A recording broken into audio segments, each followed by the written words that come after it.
최근 한 2주 동안 굉장히 혼란하셨을 거라고 생각을 해요. 급하게 올렸다가 급하게 내리고 다시 급하게 올렸다가 다시 그걸 다 빼고 이런 무빙이 보이는데, 이런 무빙에선 뇌동하기가 정말 쉽죠. 그래서 이렇게 조금 오락가락할 때는 조금 더 느긋한 마음을 가지기 위해서는 한 단계 더 큰 사이즈에서의 봉에서 컨펌 라인, 즉 기준을 조금 잘 세운 다음에 그 기준이 깨지지 않는다면 본인의 관점을 유지하시는 걸 추천드립니다.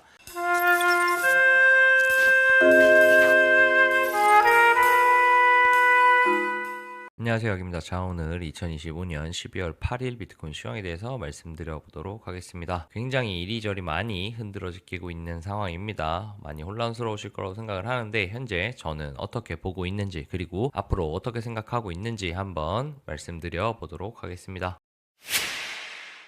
자, 지난 영상에서 말씀드렸던 부분들은 뭐였냐, 여기서 바닥을 예쁘게 깔아주는 것 같은데, 만약에 올라간다면, 이 자리를 지켜준다면 굉장히 큰 상승, 100K 이상의 상승도 노려볼 수 있을 것 같다. 더불어서 만약에 여기가 깨지더라도 여기 매물대가 쌓여져 있는 지금 표시해놓은 이 수평 매물대를 지켜내준다면 상승하는 부분에서, 상승하는 C파의 흐름에서 1, 2, 3, 4파, 5파의 흐름으로 진행될 수 있기 때문에 이 이후에 또 임펄스가 나오면서 꽤 큰 상승을 만들어 볼 수 있겠다. 그래서 여기 자리만 지켜준다면 괜찮지 않겠는가.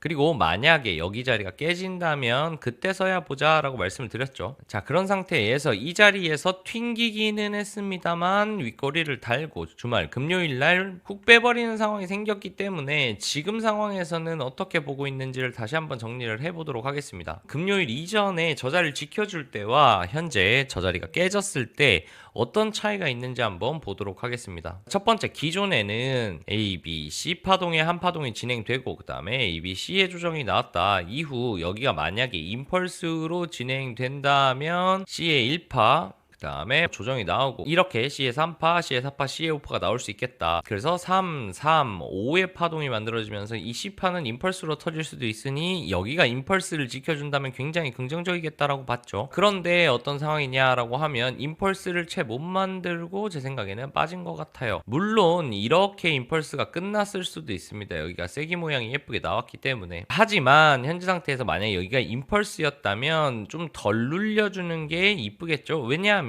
다음 가야 하는 게 강하게 튀어나가야 되는데 깊이 눌린다는 건 조금 예쁘지 않은 흐름이라고 본다라는 겁니다. 그래서 우선적으로는 희망회로보다는 현재 상태에서는 A파, B파, C파로 끊어질 가능성, 그리고 여기 95에서 96K 정도에서 저항받을 가능성을 우선적으로 보겠다. 자, 그렇게 된다고 하면 A파, B파, C파의 흐름으로 진행될 거고, 이런 구조라고 하면 제가 여기서 말씀드렸던 C파가 좀 짧네요. 만약에 95K를 간다면 좀 깊게 눌리고 이렇게 시간 끌어주고 횡보를 해주면서 갈 수 있는 흐름도 충분히 만들어질 수 있을 것 같아요. 자, 이렇게 만약에 시간이 끌리고 깊이 눌려준다면 A파동, B파동, C파동의 비율 자체가 예뻐 보입니다. 그렇기 때문에 조금 더 시간이 끌리지 않겠나 생각이 들어요. 그렇게 말씀드렸던 부분에 있어서 굉장히 부합해서 나오는 흐름이다 라고 볼 수 있을 거고요. 자, 두 번째로는 현재 저는 A파, B파, C파의 흐름으로 봤고, 이 C파의 흐름 내에서 A, B, C로 흐름으로 봤다. 그래서 이 단기적인 C의 C파 하락 추세를 벗겨냈으므로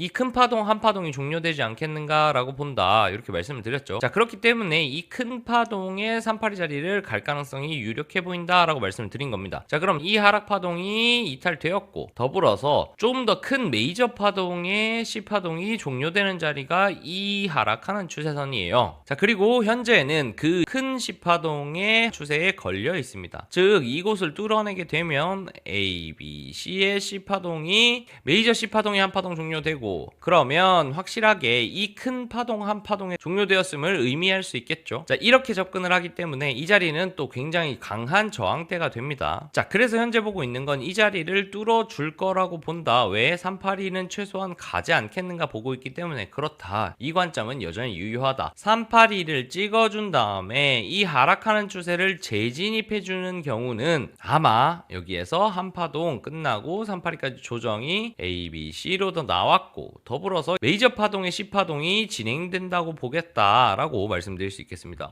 아기님, 그러면 이 상태에서 더 크게 가는 방향은 없나요? 라고 말씀 주실 수 있는데, 있어요. 어떤 부분이냐라고 하면 A파, B파, C파로 95K, 96K를 단박에 뚫어주는 경우가 있습니다. 이런 경우에는 여기에서 저항 받았을 때 그때 고민을 해야 될 거예요. 만약에 95K를 뚫어준다, 95K, 96K 이 매물대를 뚫어준다면 이렇게 C파가 길어지는 조정도 있을 거고, 바로 단박에 돌파해서 고점 돌파까지도 가는 시나리오 두 개 다 살아납니다. C파가 뻗어나간다고 판단하는 구간은 이 C파를 재진입할 때가 될 겁니다. 예를 들면 이런 거예요. 이 자리를 뚫어내고 이렇게 길게 뽑아냈더라도 다시 한번 이 자리에 재진입하러 온다면 이거는 되돌림이 될 겁니다. 그런데 만약에 여기에서 이만큼 뽑아내고 다시 95, 96의 저항대를 지지하고 이렇게 올라와 준다면 이거는 신고점도 돌파할 수 있겠는데 라는 희망을 가질 거예요. 즉, 두 가지의 기준이 있습니다. 첫 번째로는 만약에 이 추세를 뚫은 다음에 다시 한 번 더 이 추세를 재진입하면 그건 조정의 끝이라고 볼 거고, 더불어서 95K, 96K에서 저항을 받는다면 저는 하방 우세로 볼 거다. 그런데 만약에 95K, 96K를 단박에 뚫어내주고 이런 자리에서 저항을 받고 다시 한번 이런 저항 자리를 지지대로 쓴다면 저는 신고점도 돌파할 수 있는 가능성이 생긴다라고 보고 조금 더 긍정적으로 보겠다, 이렇게 말씀드릴 수 있겠습니다.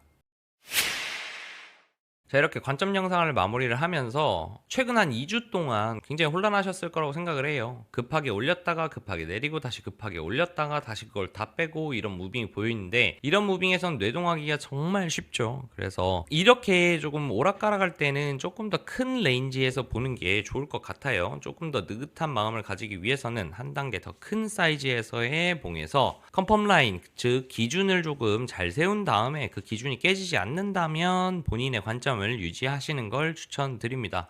그래서 시간이 좀 끌리기는 했지만 오를 때 바닉하고 내려오면 또 한번 받아보고, 이런 식으로 저는 진작부터 말씀드린 95K, 96K까지는 간다라는 기조를 가지고 계속 롱매수를 하고 있거든요. 그런 식으로 기준을 잡고 방향성을 잡고 매매를 하셔야 아무래도 이렇게 흔드는 장에서는 조금 덜 털릴 거라고 생각을 합니다. 자, 그래서 부디 대응 잘 하셨기를 기원하면서 한 주의 시작 월요일 힘내서 시작해 보자고요. 항상 댓글 남겨주시는 분들, 더불어서 응원해주신 분들 감사하다는 말씀 전하면서 오늘 영상 마무리하도록 하겠습니다. 오늘도 즐거운 하루 되세요. 감사합니다.